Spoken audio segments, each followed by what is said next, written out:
fans are interesting. And I mean that in the literal sense. It's not code for bitter, crazy, or obsessive. I mean, actually interesting.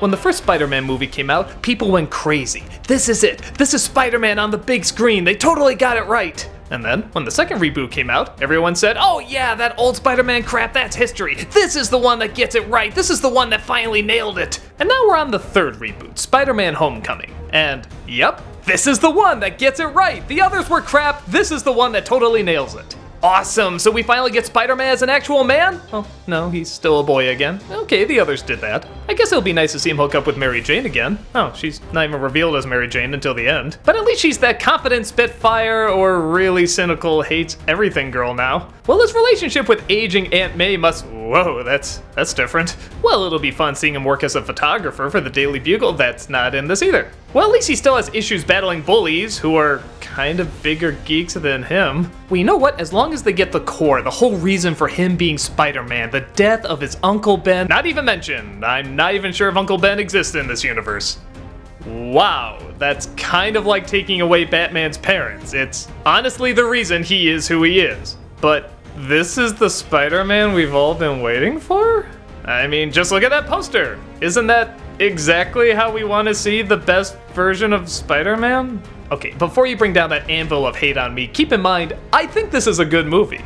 I think you could argue one of the more entertaining, if not the most entertaining of the Spider-Man films. Tom Holland plays Peter Parker this time, and the whole movie is based around him trying to be the amazing Spider-Man, while also trying to have a normal social life and live up to his hero, Iron Man, played again by Robert Downey Jr.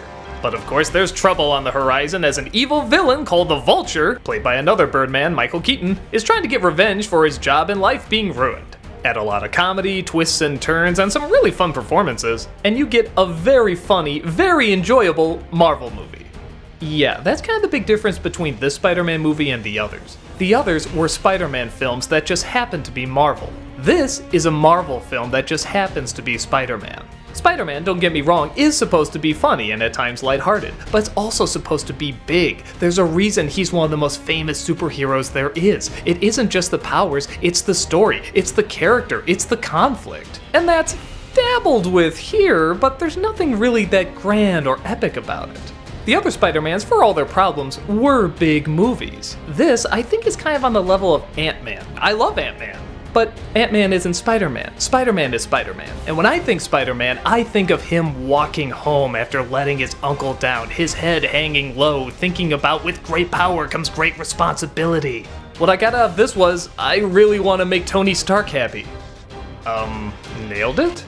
Now, with all that said, I know exactly why they made these choices, and honestly, they are the perfect choices to make. This is the third Spider-Man reboot in a very short amount of time. People are sick of seeing him get bitten by the spider. People are sick of seeing Uncle Ben get shot. They're sick of all these repeated story elements that we've seen a million times. Marvel very wisely takes a completely different angle. It does make it more light. It does make it more fun. It does make it more goofy. You know, not Sam Raimi goofy, but Marvel goofy, the goofy that we all have grown to love.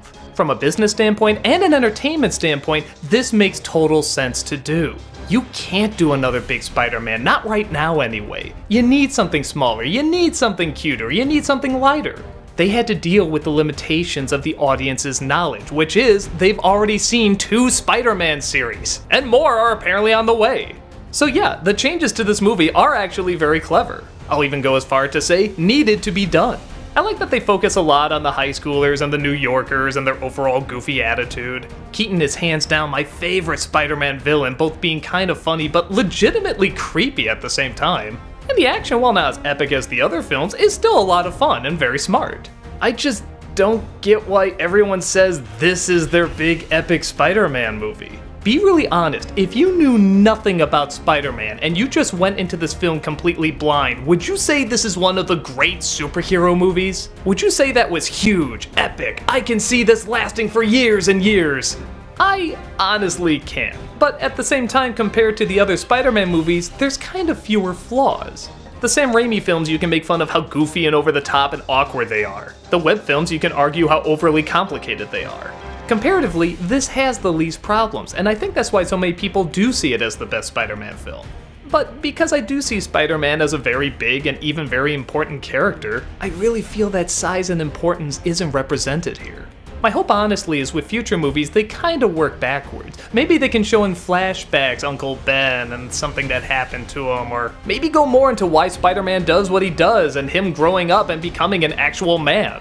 Because here, even though I love seeing him interact with Tony Stark, that's not what should make him want to be Spider-Man. It's funny because there's a scene where Tony Stark comes in and takes the suit away and says you have to figure out why you're doing what you're doing. And yeah, I really agree with that. The movie should have thought about why Spider-Man is Spider-Man. The other two films did. This one, I guess, just wants to be a fanboy of Stark, and call me crazy, that's not what I think Spider-Man is about. I would like to see more depth. I would like to see it go darker. I'd much rather have a Spider-Man movie go all the way and take risks, because if you don't take risks, you're not gonna be big, you're not gonna be epic, you're not gonna be daring. Yeah, the other movies had problems but took chances, and they seemed larger because of it. Even though it didn't always work out, they knew they had to try something big and daring with a character who's so big and daring. So overall, Spider-Man Homecoming is a lot of fun, and it is charming, and it is funny, and I enjoyed it a great deal. But there's no way I can say this is the definitive Spider-Man, this is the one that gets it right. It's got the lighthearted feel with a lot of charm, but not much more. And Spider-Man is much more. But, like I said, Spider-Man fans seem to love the hell out of it, regular moviegoers seem to love the hell out of it, so maybe I'm missing something. I still had a great time and really recommend it, but in terms of representing one of the greatest superheroes who's been around for years and years, I think we still got a long way to go before this Spider-Boy becomes a Spider-Man.